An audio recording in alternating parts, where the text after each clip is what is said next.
A large number of earthquakes have been occurring south of the Salton Sea, and the Brawley area continues to shake, creating some concern across the region. Tonight we have team coverage on all this seismic activity. News Channel 3's Gavin Wynn is in studio after speaking with experts about the swarm. And First Alert meteorologist Katie Bower is tracking the latest activity down there. Katie. Yeah, and thankfully much calmer conditions now than what we saw on Saturday, because on Saturday there were hundreds of earthquakes, noticeable earthquakes that were over 2.5.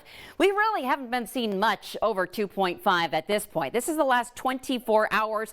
We'll call everything below 2.5 microquakes, and that's where we are still watching a couple of different areas. Now, primarily that Brawley area you can see as we zoom in south of the Salton Sea. There have been some lingering, very small quakes, but most of these here, the predominant amount of these have been below 2.0, so very small in nature, and certainly a far less greater amount than what we were seeing here just over the weekend. So good news here, John, is that there is improvement, and we're starting to see a little bit less shaking here to the south of us. Thank you, Katie. As the shaking continues near Brawley, News Channel 3's Gavin Wynn continues team coverage live in studio, breaking down exactly what an earthquake swarm is and what's next in our very earthquake-prone region. Gavin. John, that's right. As we just saw, hundreds of those quakes happening in that area over the weekend. It all started there with the strongest quakes registering at a magnitude 4.5 and 4.7. Tonight, we're hearing from the experts on what they're forecasting and if this swarm spells any bad news for the valley. Seismic activity south of the Salton Sea being referred to as an earthquake swarm. In a swarm, there's no obvious main shock. It doesn't necessarily decay the way we expect an aftershock sequence to decay. It has the attention of Valley residents despite being dozens of miles away. A little bit, yeah. It's concerning. Are you ever worried about the San Andreas Fault? I mean, being right here. Very, yeah. Oh, for sure.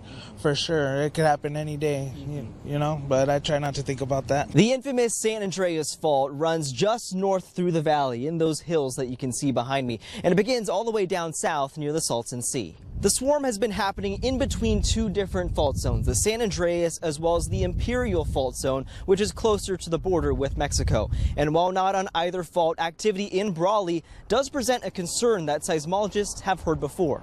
Whenever we see a swarm in this area, people want to raise the possibility that it could jump onto the San Andreas Fault and create a larger earthquake.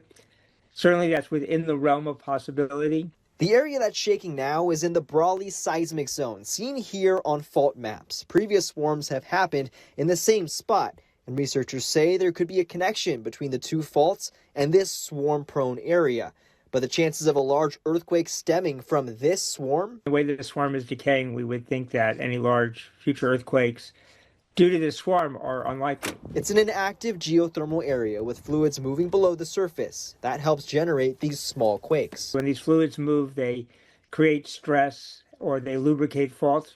Both things can be happening. And then we get a lot of small earthquakes being released. So it's sort of a part of a normal process in that area. Normal as it might be, the message to residents is this. These swarms get our attention. People can expect to continue feeling some small earthquake, but really the overall risk is something we have to live with all the time. And people should remember to be prepared.